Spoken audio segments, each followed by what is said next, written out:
darah dan nyawa kita. Manakala Aisyah membuka bantal, dia buka bantal, dia tengok di bawah bantal, di atas bantal ada budak kecil yang ditidurkan oleh ibunya, bundanya. Selepas itu Aisyah menengok di bawah bantal ada Musa pisau untuk mencukur janggut, untuk mencukur misai. Dia tengok ada pisau, lalu Aisyah bertanya, ini pisau ini untuk apa? Untuk apa kau buat pisau ini? Apa kata perempuan itu? Bila pisau ini diletakkan di bawah bantal, maka jin pengganggu budak kecil akan lari ketakutan. Maka kata Aisyah, nahana Rasulullah sallallahu alaihi wasallam, Nabi melarang kami untuk percaya yakin kepada benda, maka meminta berdoa kepada Allah Subhanahu wa taala.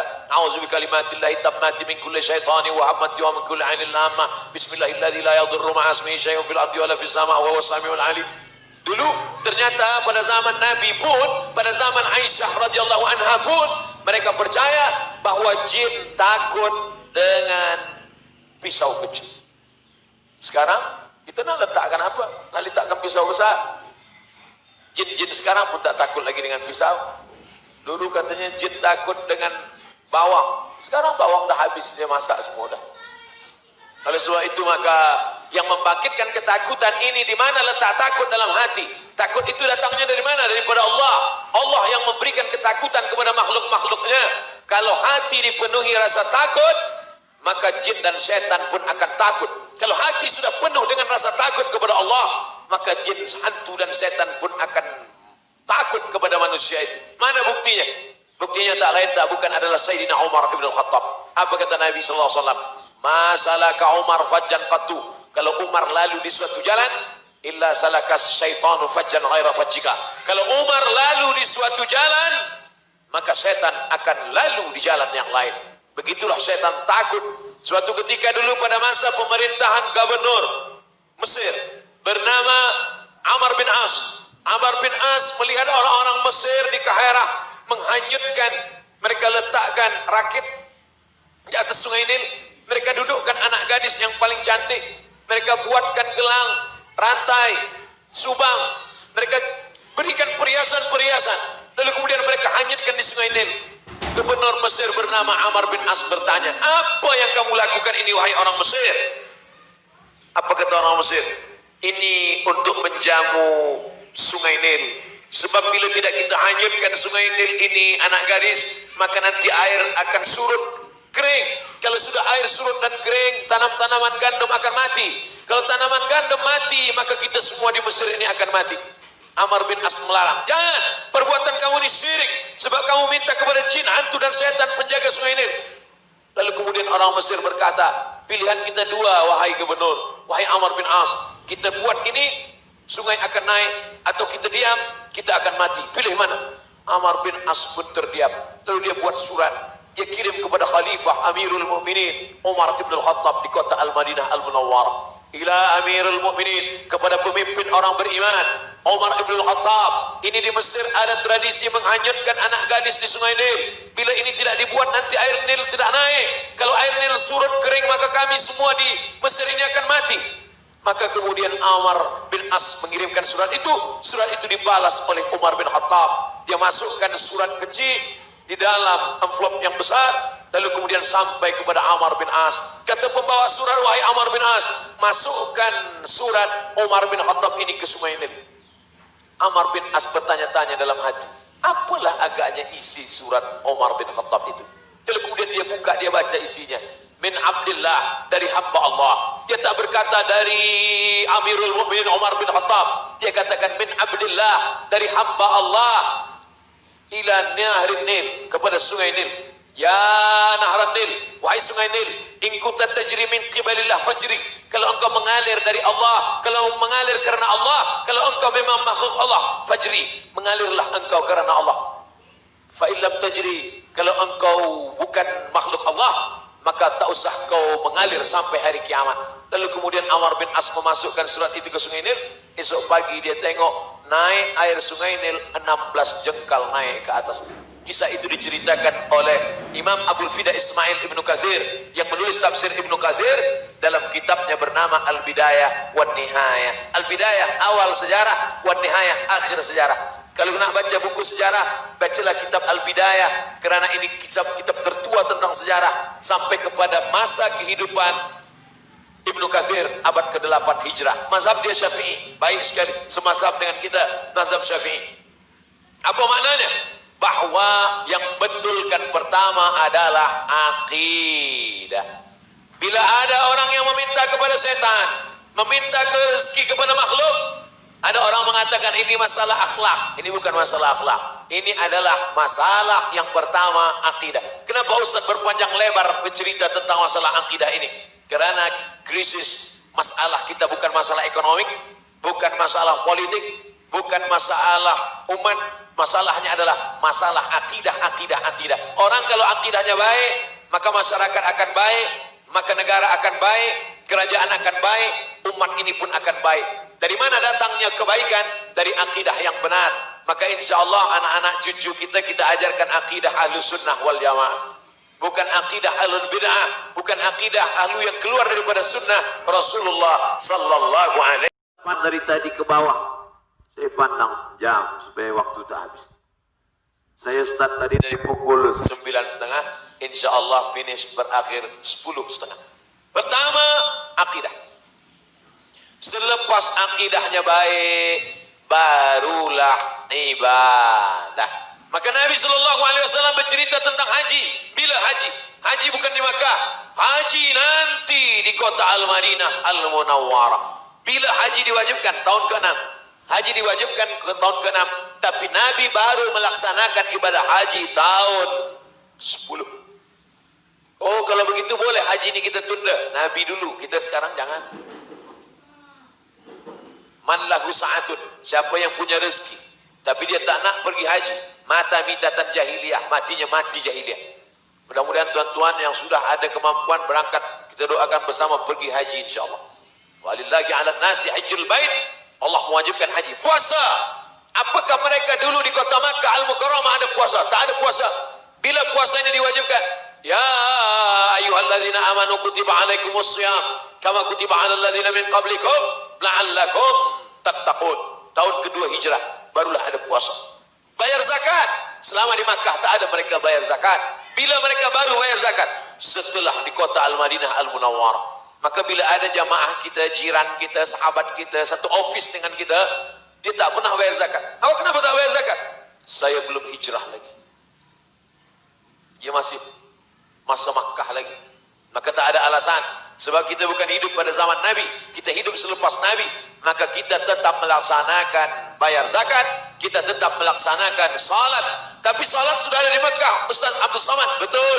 Tapi ingat, Isra Mi'raj, ada yang mengatakan tahun 10, ada yang mengatakan 2 tahun sebelum hijrah. Apa maknanya? Tetap dulu akidah.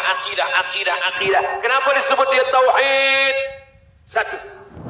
Wahid, satu. Wahid, mensatukan. Sebab mereka dulu Tuhannya banyak. Lata, Uzza, Manat, Hubal, Jibti, Tagut, Na'am. Datanglah Islam berkata, Qul huwallahu ahad. Makanya ketika Bilal bin Rabah ditimpa perutnya dengan batu, dibuka bajunya, kulitnya yang tipis ini kena ke pasir Makkah yang amat sangat panas. Apa yang keluar dari mulutnya? Ahad, ahad, ahad, ahad. Esa, tunggal, tak berbilang. Lau kana fihi ma'alihatun illallah, seandainya di dunia ini ada Tuhan selain Allah, la fasadata. Sudah lama alam ini hancur. Karena kata Tuhan ini begini, kata Tuhan ini begini. Sedangkan sesama kita aja berkelahi hancur dunia, apalagi kalau Tuhan berkelahi. Maka Islam mengajarkan qul huwallahu ahad, Allahus samad. Bukan samad ini. Ini Abdus Samad. Abdu hamba, Samad Allah. Abdus Samad ini hamba Allah. Sebab yang kita ini semua bukan hamba harta, bukan hamba kuasa, bukan hamba dunia. Kita ini adalah hamba Allah Subhanahu wa taala. Nabi Isa berkata, "Inni abdullah." Aku ini hamba Allah. Atani al-kitab. Allah memberi aku Alkitab, Injil. Lalu kemudian kita pun juga mengatakan kita ini hamba Allah. Nabi Muhammad sallallahu alaihi wasallam hamba Allah. Subhanalladzi asra bi'abdihi. Dia memperjalankan hambanya yang boleh berjalan Isra Mi'raj, yang boleh salat, hanyalah orang yang sudah menghambakan dirinya kepada Allah, bukan menghambakan dirinya pada pokok kayu, bukan menghambakan dirinya pada emas, bukan menghambakan dirinya pada cincin batu, tapi menghambakan diri kepada Allah, maka dialah yang punya kuasa. Allah akan berikan dia kuasa untuk menebarkan kedamaian di atas muka dunia. Yang pertama kali adalah akidah, setelah itu barulah ibadahnya baik. Alladzina yuqimunas shalah, mereka yang menegakkan salat, mereka yang melaksanakan salat.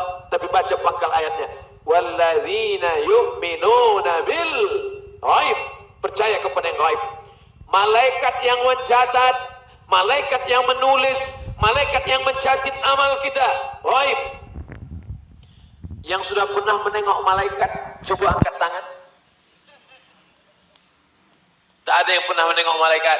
Sedangkan Umar bin Khattab, manakala datang Jibril alaihissalam bertanya kepada Nabi tentang iman, tentang Islam, tentang ihsan, selepas itu Umar pergi. Selepas itu orang yang bertanya tadi pergi. Nabi bertanya kepada sahabat, wahai para sahabat, ya, kamu tahu tak siapa tadi yang datang itu? Tidak. Umar bin Khattab, ya, kamu tahu tadi siapa yang bertanya tadi? Tidak. Sahabat Nabi tak tahu itu malaikat. Tapi sekarang banyak pula orang yang mengaku berjumpa dengan malaikat. Masya Allah, tabarakallah. Umar bin Khattab tak tahu bahwa yang datang itu Jibril. Sampai Nabi Muhammad memberitahu. Apa kata Nabi SAW? Atakum Jibril yu'allimukum dinakum. Yang datang tadi kepada kamu adalah Jibril, membetulkan agama kamu. Setelah baik akidah, baik ibadah, automatically orang yang baik akidahnya, baik ibadahnya, maka akan baik akhlaknya. Mencari menantu lelaki baik akidah, baik ibadah, baik akhlak. Itu kata Nabi SAW, idza ja'akum man tardawna dinahu, kalau datang meminang anak kamu, kamu suka pada agamanya. Agama maksudnya sini adalah akidahnya, ibadahnya. Wa khuluqahu, akhlaknya. Fazawwijuhu. Adapun harta akan datang, harta akan datang. Kau cari dunia, akhirat tak akan singgah. Tapi kalau kau cari akidah yang benar, kau cari ibadah yang betul, kau cari akhlak yang benar, dunia akan bersimpuh di bawah tapak kaki. Percaya tak percaya, sudah saya sampaikan. Itulah letaknya iman. Bila benda itu ada, nampak kita percaya, itu bukan iman. Percayakah Ustaz Abdul Somad bahwa air itu ada? Percaya. Dari mana Ustaz percaya? Mata saya melihatnya, bukan iman. Itu percaya. Iman adalah meyakini bahwa masa depan kita tak tahu. Yang pemuda-pemudi hari ini dia tak tahu apa yang akan terjadi esok hari. Dalam surat Luqman dikatakan Allah di ujung-ujung surah, wa ma tadri nafsum madza taksibu ghada. Tak ada yang tahu apa yang terjadi esok pagi.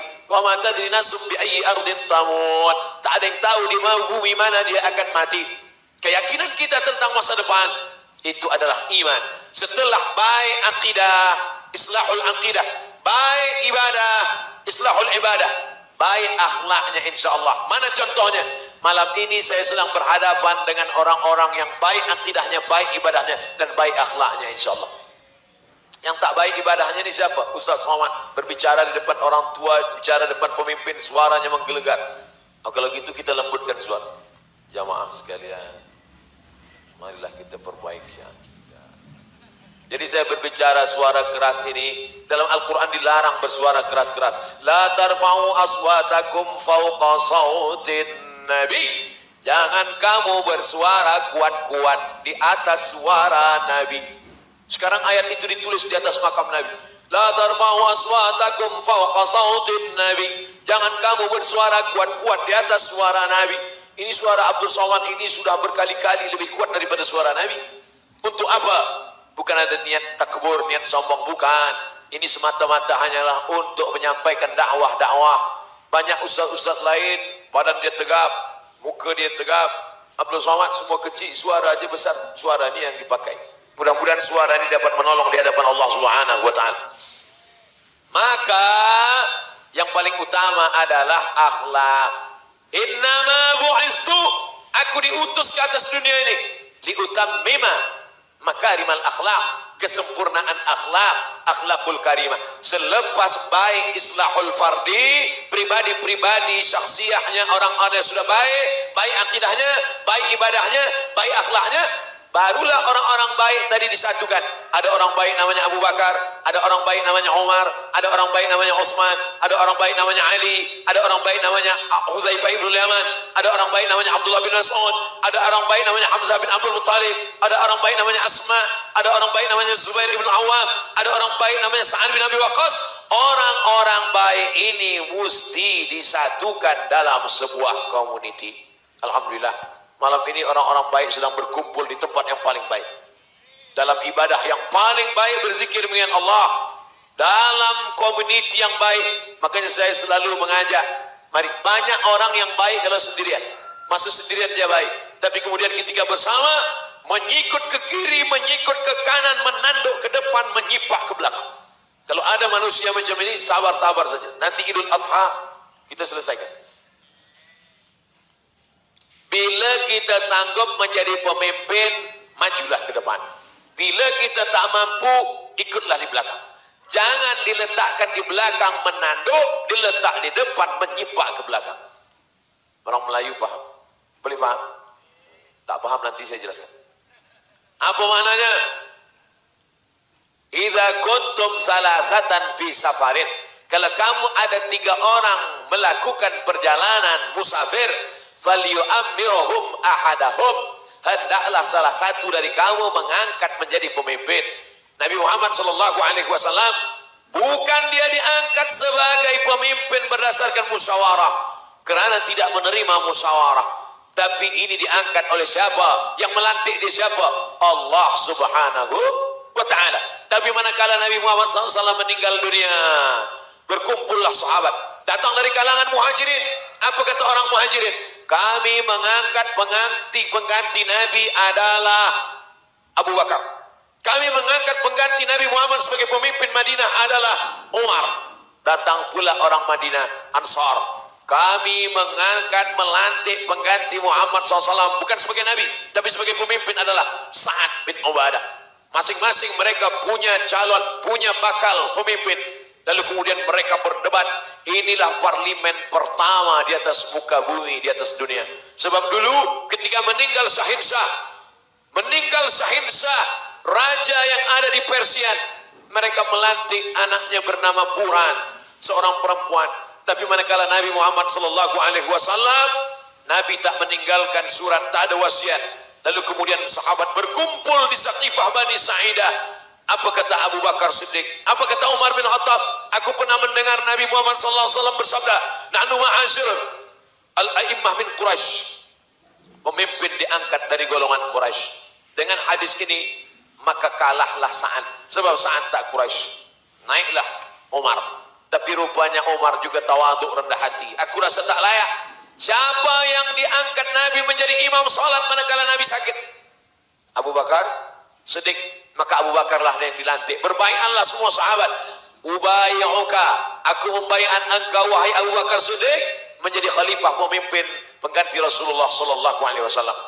Islahul fardi, perbaiki diri, baik akidah, baik ibadah, baik akhlak. Setelah orang-orang baik ini baik, dikumpulkan orang baik ini dalam sebuah community, diangkat seorang pemimpin. Nabi Muhammad SAW meninggal, Nabi Abu Bakar Siddiq, meninggal Abu Bakar, Umar bin Khattab, meninggal Umar, Ali bin Abi Thalib, meninggal Ali, Sayyidina Hasan, selepas Hasan, Muawiyah bin Abi Sufyan, selepas Muawiyah, Yazid bin Muawiyah, habis Bani Umayyah, naik Bani Abbasiyah, habis semuanya, berakhir pada Turki Utsmani, sampailah kepada sultan-sultan di negeri Melaju, negeri semenanjung Melayu, sampai ke berbagai macam negeri, sampailah pada hari ini. Kita disatukan dalam sebuah community kebaikan-kebaikan. Maka pemuda-pemuda yang dulu minum khamar, yang dulu berbuat dosa, yang dulu buat maksiat, hijrah, balik ke pangkal jalan, tobat nasuha. Tapi jangan tobat sendirian. Banyak orang yang tobat sendirian, hari ini bertobat, esok balik lagi. Maka dia ada sebuah community. Apa nih Ustaz Abdul Somad nih? Dia ustaz, dia pensyarah, dia bagi tazkirah di masjid. Kenapa dia naik motor pula? Saya tengok naik motosikal. Itu nak bawa anak-anak mudanya. Nak bawa pemuda-pemuda belia-belia, sebab mereka ni mungkin segan nak ke masjid. Ustaz Abdul Somad, kami ni baru bertaubat, kami ada community. Bila tazkirah di masjid kami takut. Kenapa awak takut ke masjid? Beberapa sahabat kami 2-3 kali ke masjid, lepas tu mati. Dia takut. Itulah maka tazkirah Ustaz Abdul Somad tak selamanya di masjid. Kadang kita buat di padang, kadang kita buat di stadium. Sebab ada setengah orang yang takut ke masjid. Jangankan nak masuk ke masjid, baru menengok masjid dia dah takut. Sebab masih ada baki-baki syaitan lagi dalam diri. Oleh sebab itu maka semua kita tempuh. Ada komuniti-komuniti. Kita bangun sebuah komuniti. Maka selepas itu barulah kita boleh memperbaiki ekonomi. Nabi SAW bukan hanya bertasbih dalam masjid. Nabi datang ke pasar, maka dia bina suq Islami, pasar Islamic market. Karena ada umat Islam, orang Yahudi membuat riba, maka datanglah Islam mengharamkan riba. La ta'kulur riba adhafan mudha'afa. Jangan makan riba. Alladzina ya'kuluna riba, orang yang makan riba, la yaqumuna illa kama yaqumul ladzi yatahabbathu syaitanu minal mas. Nanti dia bangkit dari kubur seperti orang yang bangkit dari kemasukan syaitan. Maka Islam mengajarkan ini. Bila kita pergi ke Masjid Nabawi, masuk dari pintu Babus Salam. Babus Salam itulah tempat pasar yang disebutkan oleh Al-Quran. Idza qudiyatis shalah, kalau kamu sudah melaksanakan salat, fantashiru fil ard, bertebaranlah di atas muka bumi. Wabtaghu min fadlillah, carilah rezeki karunia Allah Subhanahu wa taala. Makanya doa masuk masjid dengan doa keluar masjid beza. Doa masuk masjid, Allahumma ftahli abwaaba rahmatik. Masuk masjid, bukakan pintu rahmatmu ya Allah. Sebab kami banyak silap salah dosa, bukakan pintu rahmatmu ya Allah. Selama kita i'tikaf di masjid ini dapat rahmat-rahmat Allah Subhanahu wa taala. Tapi manakala kita keluar masjid, Allahumma inni as'aluka min fadlik, berikan aku rezeki-rezekimu ya Allah. Bahkan ketika musim haji, ada yang membawa kain, ada yang membawa gandum, ada yang membawa kulit unta, ada yang membawa kulit, semua datang. Maka mereka datang kepada Rasulullah SAW. Bolehkah kami berniaga masa ibadah ini? Ibadah, berniaga tak boleh. Turun ayat, laisa alaikum junahun an tabtaghu min fadlillah. Kamu boleh berniaga pada masa hari-hari yang baik. Hari Arafah, hari Mabit di Musdalifah, 11, 12, 13, hari Tasyrik menyembelih kurban, tapi mereka tetap boleh berniaga Mabit. Maka haji tidak hanya setakat ibadah, bukan hanya sebatas wukuf di padang Arafah, tapi haji juga adalah bisnis. Haji adalah market yang sangat besar bagi umat Islam. Islam datang tidak hanya memperbaiki pribadi-pribadi, tapi juga Islam membina ekonomi pasar, Islam juga membina politik, Islam juga dengan kekuasaan. Maka datanglah Imam Al-Mawardi menulis kitab Al-Ahkam As-Sultaniyah, hukum hakam kesultanan, syarat-syarat menjadi pemimpin, bagaimana kewajiban seorang pemimpin. Dalam Islam pemimpin itu adalah ra'id din wa daulah, dia pelindung agama dan dia juga sekaligus pelindung negara. Maka insyaallah bila kita perbaiki yang dua ini, islahul fardi, pribadinya baik, akhlaknya baik, akidahnya baik, ibadahnya baik, mujtama, ada pemimpin yang saleh, makanya di antara yang nanti yang dapat naungan di padang mahsyar sab'atun, 7 golongan, yudhilluhum Allah, yang mendapatkan naungan atap di padang mahsyar yauma la dhilla illa dhilluh. Hari itu tak ada naungan kecuali naungan Allah. Yang pertama kali mendapat bukan ulama, bukan ustaz, bukan pensyarah. Yang pertama kali mendapat adalah al-imamul adil, pemimpin yang adil. Mudah-mudahan negeri kita, Indonesia, Malaysia, semuanya mendapatkan pemimpin-pemimpin yang adil di hadapan Allah Subhanahu wa taala. Kita doakan, sebab apa? Doa masyarakat, doa silahul mu'min. Doa adalah senjata orang beriman. Ada kepemimpinan yang baik, ada orang kaya yang mau bersedekah, ada orang yang mampu. Ad-dunya bustan, dunia ini taman yang indah. Zuyinat bi arba'ati asya. Taman indah kalau ada 4 perkara. Yang pertama, ilmul ulama, ulamanya berilmu. Adlul umara, pemimpinnya adil. Sahaul aghniya, orang kayanya mau bersedekah, berinfak, berwakaf. Da'watul fuqara, orang fakir miskinnya mau berdoa. Kalau ada 4 ini, maka insyaallah dunia ini akan menjadi indah dan kita akan hidup sejahtera. Fid dunya hasanah wa fil akhirati hasanah wa qina adzabannar. Itulah yang boleh dijelaskan oleh Al-Faqir Abdul Somad dalam waktu 60 menit ini.